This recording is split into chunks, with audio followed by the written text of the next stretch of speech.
Me quedé mirando la masa negra en el piso, tratando de entender todo lo que había pasado. Apenas un minuto antes, el lodo había sido un demonio, y apenas una hora antes había sido mi vecino. Un anciano amable que amaba a su esposa y me daba chocolate caliente. Pero no, el lodo era solo lodo. Un remanente físico de un cuerpo que nunca había sido realmente suyo en primer lugar. La vida detrás de él, la mente o el alma o lo que fuera que lo hacía ser un cuerpo vivo había desaparecido. Era un fuego y nosotros éramos su gasolina. Acuérdate de mí cuando ya me haya ido. ¿Qué era eso? Levanté la vista y vi a mi mamá. Tomé conciencia de sus manos sosteniéndome con fuerza de los hombros, de su cuerpo ligeramente delante del mío. Se había puesto entre el demonio y yo. ¿Cuándo había hecho eso? Mi mente se sintió cansada y oscura, como una nube de tormenta cargada de lluvia. Era un demonio, dije, alejándome de ella y caminando hacia el interruptor de la aspiradora. Lo apagué y el zumbido del ruido blanco se desvaneció, abandonándonos en el silencio. El tubo de la aspiradora estaba retorcido grotescamente. Se había derretido y ahora solo era una pila humeante de rizos nocivos de plástico. Parecían los intestinos de una bestia mecánica. La cuchilla del trocar estaba embadurnada de lodo y yo la extraje con cuidado, con 2 dedos de la masa en el suelo. ¿Un demonio? Preguntó a mamá, retrocediendo. ¿Qué? ¿Por qué? ¿Por qué un demonio? ¿Por qué está aquí? Quería comernos, dije. Más o menos. Es el asesino de Clayton, mamá. Lo que ha estado robando las partes de los cuerpos. Las necesitaba para sobrevivir. ¿Está muerto? Fruncí el ceño ante la masa en el piso. Parecía más una vieja fogata que un cuerpo. Creo que sí. Realmente no sé cómo funciona. ¿Cómo sabes todo esto? Preguntó, volteando para mirarme. Sus ojos estaban fijos en mi cara, buscando algo. ¿Por qué estabas afuera? Por la misma razón que tú. Respondí. Escuché un ruido y salí. Estaba en la casa de Crowley, haciendo algo. Matándolo, supongo, porque escuché un grito. El Dr. Nevlin estaba en el coche de Crowley, muerto. Así que lo arrastré lejos para que el demonio no pudiera llevárselo. Fue entonces cuando tú saliste y vine hacia acá. Se me quedó mirando con mi abrigo empapado de sangre, mi ropa mojada por la nieve derretida y el sudor congelado. Noté cómo su mirada empezaba a recorrer la habitación, viendo mis huellas sangrientas en las paredes y mesas, y la vaporosa y lodosa ceniza en el piso. Casi podía ver sus pensamientos mientras pasaban por su cara. Conocí a esa mujer más que a nadie en el mundo, y podía leerla prácticamente mejor de lo que me podía leer a mí mismo. Estaba pensando en mi sociopatía y mi obsesión por los asesinos seriales. Estaba pensando en la vez que la amenacé con un cuchillo y en la forma en la que miraba a los cadáveres. Y en todas las cosas que había leído y escuchado y temido desde que descubrió por primera vez, hace un año, que yo no era como los demás chicos. Tal vez estaba pensando en mi padre, en sus tendencias violentas, y se preguntó qué tan lejos podía llegar todo esto o qué tan lejos había llegado ya, siguiendo el mismo camino. Todo eso pasó por su cabeza una y otra vez, evaluando toda clase de hipótesis y tratando de determinar qué es lo que podía creer. Y luego hizo algo que demostró, sin lugar a dudas, que realmente no la conocí en absoluto. Me abrazó. Extendió sus brazos y me acercó hacia ella, sosteniendo mi espalda con una mano y mi cabeza con la otra. Se puso a llorar, no de tristeza, sino de aceptación. Lloraba de alivio, moviéndose suavemente hacia adelante y hacia atrás, manchándose con la sangre de mi abrigo y de mis guantes sin que eso le importara. Yo también la rodeé con mis brazos, sabiendo que eso le gustaría. Eres un buen chico, dijo, presionándome más fuerte. Eres un buen chico. Hiciste algo bueno. Me pregunté cuánto había adivinado, pero no me atreví a averiguarlo. Simplemente la abracé hasta que estuvo lista para soltarme. Tenemos que llamar a la policía, dijo, dando un paso hacia atrás y frotándose la nariz. Cerró la puerta de atrás y le puso llave. y necesitamos llamar a una ambulancia, en caso de que haya lastimado también a los Crowley, como dijiste. Todavía podrían estar vivos. Abrió el armario lateral y sacó una cubeta y un trapeador. Luego negó con la cabeza y los volvió a guardar. Van a querer verlo tal y como está. Esquivó la masa de lodo con cuidado y se dirigió hacia el pasillo. ¿Estás segura de que los deberíamos llamar? Le pregunté, siguiéndola de cerca. ¿Nos van a creer? La seguí por el pasillo hasta la oficina principal, casi pisándole los talones mientras intentaba disuadirla. Podemos simplemente llevar a la señora Crowley al hospital nosotros, pero antes tenemos que cambiarnos. Estoy cubierto de sangre. ¿No van a sospechar nada? Me imaginé en la cárcel, en la corte, en una institución, en una silla eléctrica. ¿Qué pasa si me arrestan? ¿Qué pasa si piensan que maté a Nevlin y a todos los demás? ¿Qué pasa si leen los archivos de Nevlin y piensan que soy un psicópata y me encierran en la cárcel? Mamá se detuvo. Se dio vuelta y me miró directamente a los ojos. ¿Mataste a Nevlin? Por supuesto que no. Por supuesto que no. Dijo. Y no has matado a nadie más. Dio un paso atrás y se abrió el abrigo, enseñándome la sangre que estaba en los costados de su camisón.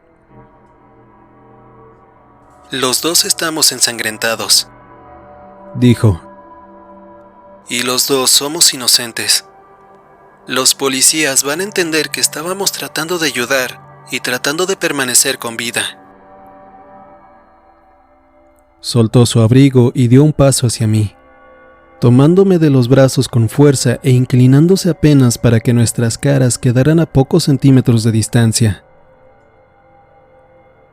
Pero lo más importante es que estamos juntos en esto. No voy a dejar que te lleven a ningún lado y no voy a abandonarte nunca. Somos una familia. Siempre estaré aquí para ti.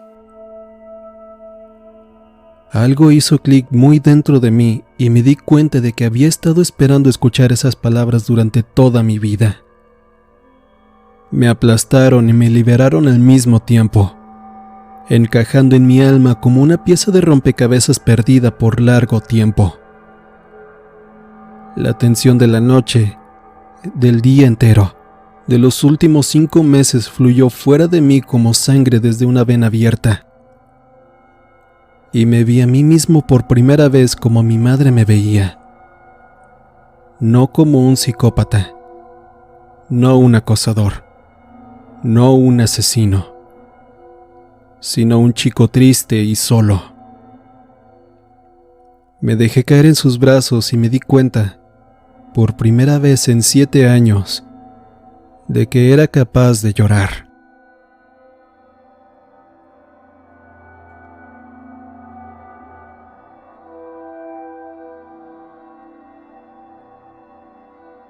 Pocos minutos antes de que llegara la policía, mientras mamá iba a casa de los Crowley para ver cómo estaban, yo tomé el celular del señor Crowley de su abrigo, solo por si acaso.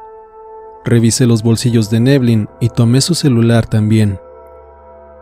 No tenía tiempo para deshacerme de ellos adecuadamente, así que los arrojé junto con el de Kay por encima de la cerca trasera de Crowley hacia el bosque que había más atrás. No había huellas ahí, solo hectáreas de nieve intacta, así que esperé a que estuvieran a salvo ahí hasta que pudiera deshacerme de ellos para siempre. A último momento, justo a tiempo, me acordé del GPS y saqué la segunda unidad del coche de Crowley. También los lancé hacia el bosque justo cuando se escuchó la primera sirena que se acercaba.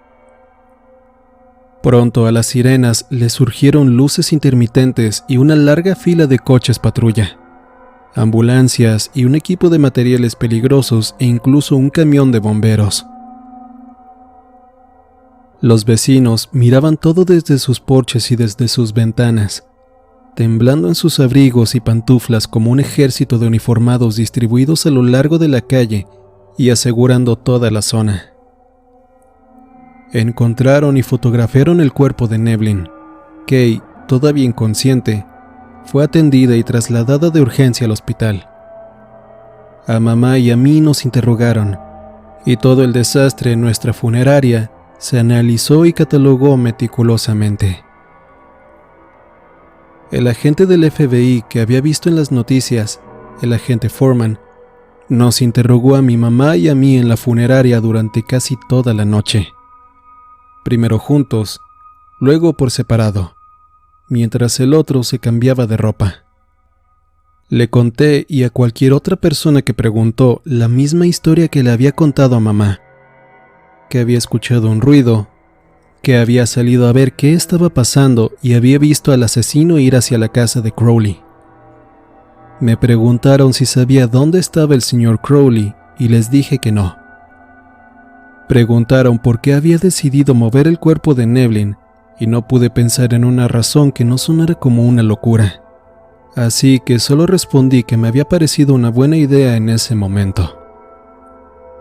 En cuanto al lodo en la habitación trasera, prácticamente dijimos toda la verdad. Que algo nos había perseguido, que me defendí de él con la única arma disponible, y que se había derretido hasta convertirse en algo negro y pegajoso justo delante de nosotros. No supe a ciencia cierta si nos habían creído, pero al final todo el mundo estaba satisfecho. Antes de irse, me preguntaron si necesitaba un terapeuta experto en duelos para ayudarme a lidiar con la simultánea desaparición de dos hombres a los que conocía bastante bien. Pero les dije que ver a un segundo terapeuta para hablar de mi primer terapeuta me parecía un poco desleal. Nadie se rió.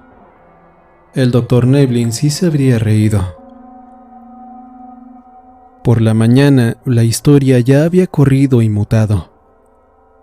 El asesino de Clayton había matado a Bill Crowley mientras él estaba afuera conduciendo su auto y luego había matado a Ben Nevlin en su camino a la casa de Crowley. Más tarde, el asesino había empezado a golpear y a torturar a Kay hasta que sus vecinos, mi mamá y yo, notamos que pasaba algo y lo frenamos. El asesino había venido por nosotros, pero corrimos y nos resistimos y al final no dejó nada más que un misterioso lodo negro reconocible por los ataques previos. Nadie creyó que el atacante era una especie de demonio en desintegración, así que dejamos de tomarnos la molestia de explicarlo cuando los vecinos o los reporteros nos preguntaron al respecto. Había los suficientes cabos sueltos en la historia, claro, para que los rumores empezaran a correr. No estaban los cuerpos del asesino ni de Crowley, así que ciertamente deberían de estar vivos en alguna parte, pero yo sabía que la larga odisea por fin había terminado. Por primera vez en meses, sentí paz. Me imagino que habrían caído más sospechas sobre mí de no haber sido porque Kay fue mi más grande defensora. Le juró a la policía que yo era un buen chico, un buen vecino, y que nos queríamos como si fuéramos familia. Cuando encontraron mi pestaña en su habitación, les dijo cómo yo había ayudado al señor Crowley con las bisagras de la puerta. Cuando encontraron mis huellas en las ventanas de su coche, ella les dijo cómo los había ayudado a revisar el aceite y la presión de las llantas. Cada pregunta que hacían podía ser contestada por el hecho de que había pasado casi cada día en su casa durante los últimos 2 meses. La única evidencia verdaderamente condenatoria estaba en los teléfonos, pero hasta ahora nadie los había encontrado. Además de eso, yo solo era un chico. Nunca me consideraron realmente como sospechoso. Si hubiera tratado de encubrir todo lo que había pasado esa noche, estoy seguro de que habría parecido más sospechoso. Pero al acudir directamente a la policía para contarles todo, parecía que nos habíamos ganado un poco de confianza. Después de un tiempo, era casi como si nunca hubiera ocurrido. Esperaba que la muerte del demonio me molestara más, que me persiguiera en sueños o algo, pero en vez de eso solo le daba vueltas una y otra vez a sus últimas palabras. Acuérdate de mí. No estaba seguro de querer recordarlo. Era un asesino malvado y despiadado y yo no quería volver a pensar en esas cosas. La cuestión era que había muchas cosas en las que no quería pensar, cosas que llevaba años sin querer pensar, pero ignorarlas no me había llevado a ningún lado. Creo que era momento de seguir el consejo de Crowley y recordar. Cuando la policía finalmente dejó en paz a Kay, fui a visitarla.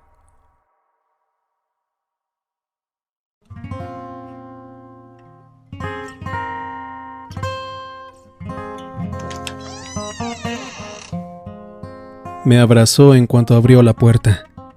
Ninguna palabra, ningún saludo, solo un abrazo. No lo merecía, pero la abracé también.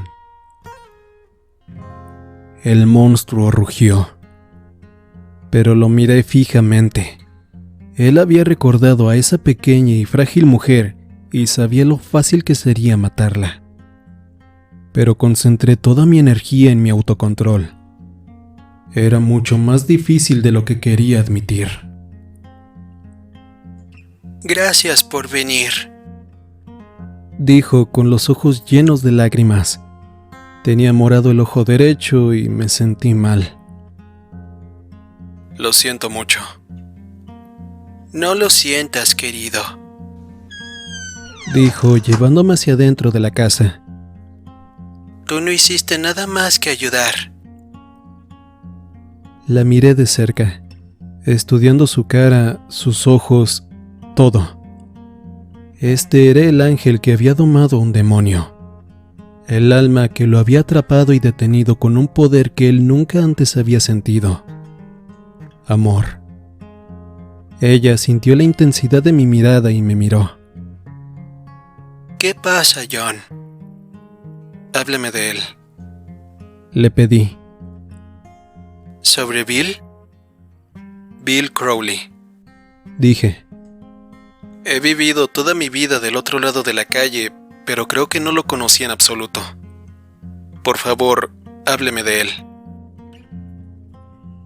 Era su turno de examinarme, con los ojos tan profundos como pozos, mirándome desde un tiempo remoto. Conocí a Bill en 1965. Comenzó, llevándome a la sala y sentándose en el sofá. 2 años después nos casamos. El próximo mayo habríamos cumplido 40 años de casados. Me senté frente a ella y escuché. Los dos teníamos 30 y pico. Continuó.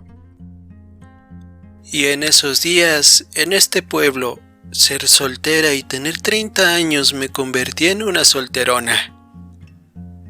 Me había resignado a la idea, supongo, Pero luego un día vino Bill en busca de trabajo. Yo era la secretaria del departamento de aguas en aquel entonces. Él era muy guapo y tenía un alma vieja.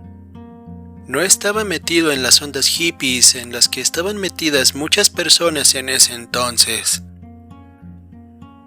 Era educado y tenía buenos modales, y me recordaba un poco a mi abuelo por la forma en la que usaba su sombrero y les abría la puerta a las mujeres, y se ponía de pie cuando entrábamos a una habitación. Obtuvo el trabajo, claro, y lo veía todas las mañanas cuando entraba. Era muy amable. Él fue el que empezó a llamarme Kay, ¿sabes? Mi nombre real es Catherine, y todos me llamaban Katie o señorita Wood, pero él dijo que era muy largo decir Katie y lo acortó a Kay. Siempre se estaba moviendo, siempre haciendo algo nuevo y corriendo de un lugar a otro. Tenía una gran pasión por la vida. Habían pasado tan solo 2 semanas y yo ya había puesto mis ojos en él. Se rió en voz baja y sonreí. El pasado de Crowley se desplegó ante mí como una pintura, rica en color y textura, y tuve una profunda comprensión de quién era. No era un hombre perfecto, pero por un tiempo, uno muy largo, había sido un hombre bueno. Salimos durante 1 año antes de que me propusiera matrimonio. Continuó.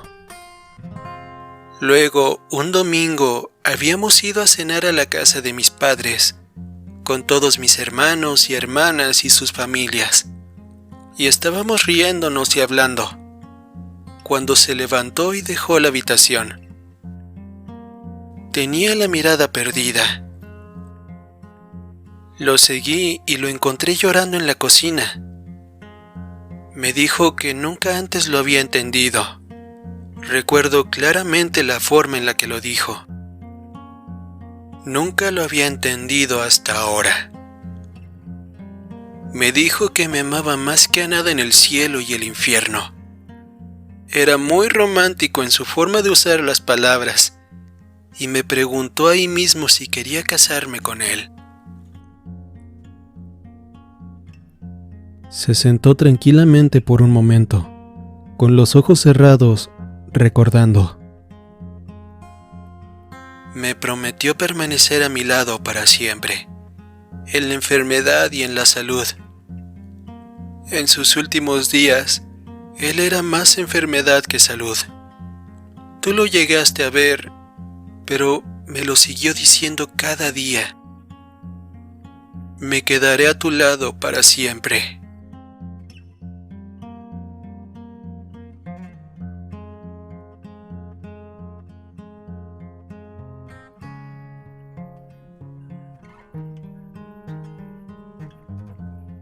Creo que mi mamá no se dio cuenta de que una nueva persona se había mudado con nosotros ese día, pero ha estado aquí desde entonces. Mi monstruo había llegado para quedarse y no podía hacerlo a un lado. Lo estuve intentando. Lo intenté cada día. Pero no funciona así. Si fuera tan fácil deshacerse de él, no sería un monstruo. Una vez que el demonio estuvo muerto, traté de reconstruir la pared y volver a seguir mis reglas. Pero mi propia naturaleza oscura se resistió en cada ocasión. Me decía a mí mismo que no tenía permitido pensar en lastimar a los demás. Pero en cada descuido mis pensamientos se dirigían automáticamente hacia la violencia. Era como si mi cerebro tuviera un protector de pantalla lleno de sangre y gritos. Y si lo dejaba inactivo por cierto tiempo, esos pensamientos volvían a aparecer. Empecé a adquirir pasatiempos que mantenían mi mente ocupada. Leer, cocinar, resolver acertijos lógicos. Cualquier cosa que impidiera que ese protector de pantallas mental apareciera. Funcionó por un tiempo, pero tarde o temprano los tenía que dejar para irme a dormir. Y entonces me quedaba ahí solo, en la oscuridad, y luchaba contra mis pensamientos hasta que me mordía la lengua y golpeaba mi colchón y suplicaba clemencia. Cuando finalmente abandoné el intento de cambiar mis pensamientos, decidí que modificar mis acciones era la siguiente cosa más sensata que podía hacer. Me obligué a volver a halagar a las personas y me forcé a mantenerme lejos de los jardines de la gente. Prácticamente me produje un miedo patológico a las ventanas con el solo hecho de forzarme a no mirarlas. Los pensamientos oscuros seguían estando ahí, por debajo, pero mis acciones permanecían limpias. En otras palabras, realmente era bueno pretendiendo ser normal. Si me encontraras en la calle, nunca adivinarías cuántas ganas reales tendría de matarte. Hubo una regla que nunca restablecí. El monstruo y yo elegimos ignorarla por diferentes razones. Apenas había sido una semana cuando mamá me forzó a confrontarlo. Estábamos cenando y viendo Los Simpson otra vez. Eran los únicos momentos en los que hablábamos. ¿Cómo está Brooke? Preguntó mamá, quitándole el volumen a la televisión. Yo mantuve la mirada en la pantalla. Está bien, pensé.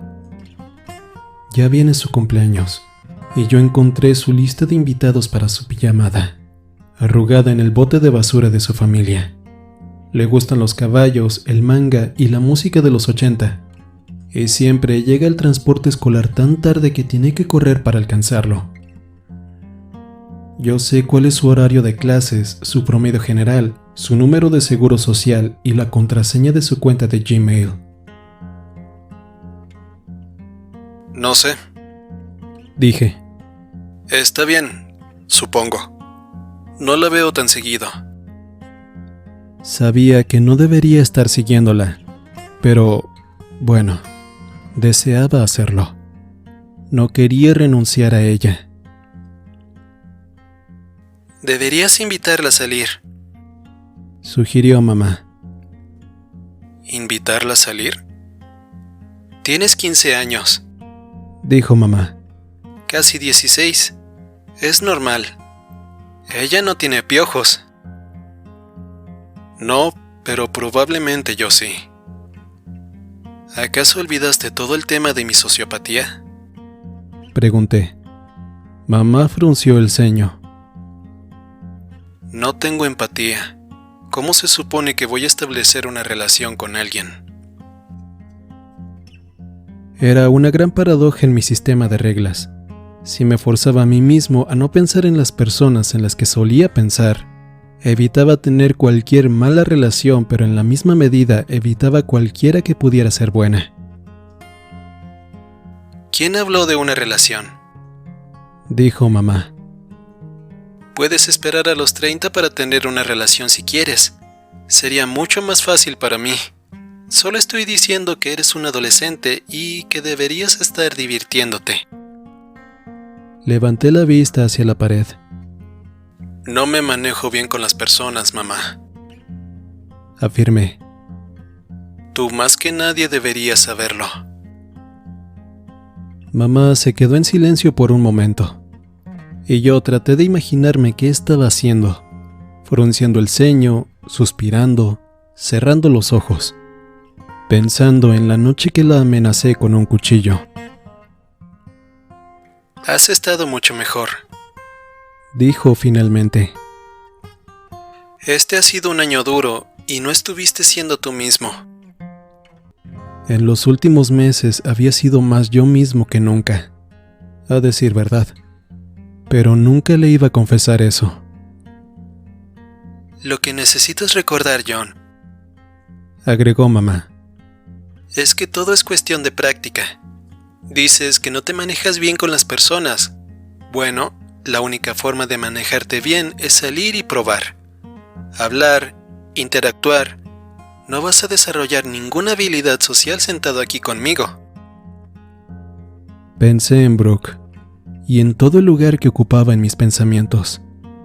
Algunos buenos, algunos muy peligrosos. No quería renunciar a ella, pero no confiaba en mí mismo lo suficiente como para estar cerca de ella. Era más seguro de esta forma.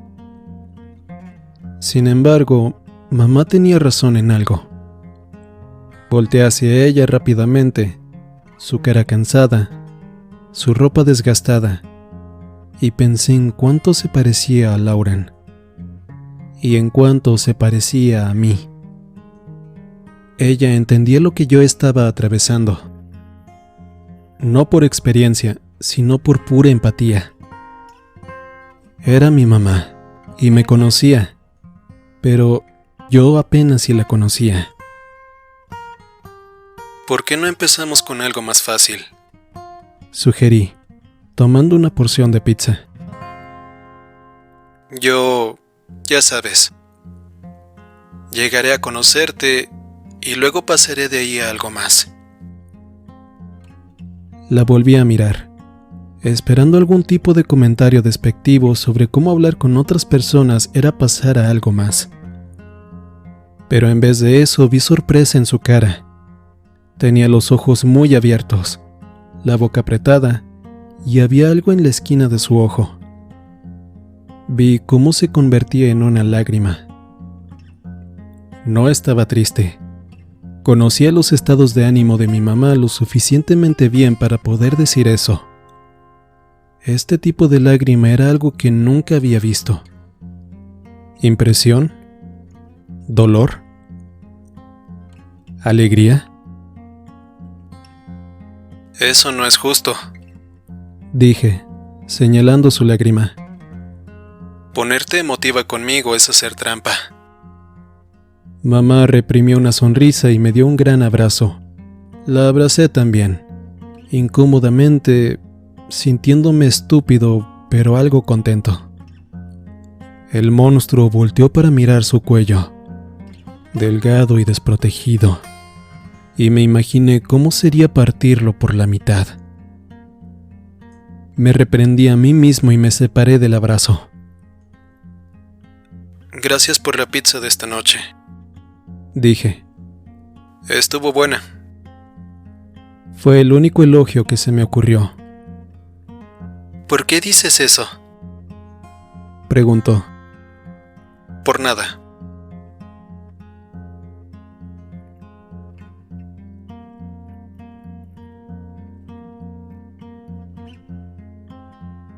Las semanas se convirtieron en meses y la investigación continuaba. Pero en algún momento se dieron cuenta de que los asesinatos habían terminado y el condado de Clayton regresó poco a poco a tener una apariencia de normalidad. Aún así, la especulación era común, y las teorías se volvían cada vez más descabelladas. Tal vez era un asesino a sueldo que robaba órganos para venderlos en el mercado negro. Tal vez era un culto demoníaco que usaba a sus víctimas para rituales atroces. La gente quería que la explicación fuera tan importante y ostentosa como los propios asesinatos. Pero la verdad era todavía más aterradora. El verdadero terror no venía de monstruos gigantes, sino de gente ordinaria, con aspecto inocente. Gente como el señor Crowley. Gente como yo. Nunca nos verías venir.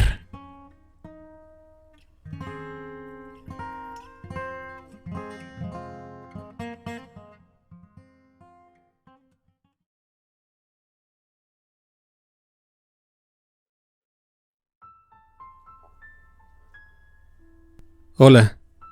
Muchas gracias por haber visto el video. Y si han llegado hasta aquí, quiero agradecerles por todo el apoyo y sus comentarios, sus likes. Para mí son muy importantes. La historia de John ha llegado a su final. Al menos temporalmente. Tal vez en algún momento decida traer más de su historia al canal. Pero por ahora quisiera subir más historias. Si tienen alguna sugerencia o quisieran escuchar algo de algún tema en especial, déjenlo en los comentarios y con todo gusto lo leeré. Por ahora es todo. Espero que tengan un excelente día. Y recuerden, si alguien es malo con ustedes y escuchen la voz del señor monstruo, solo véanlos a los ojos y digan algo amable. Nos vemos.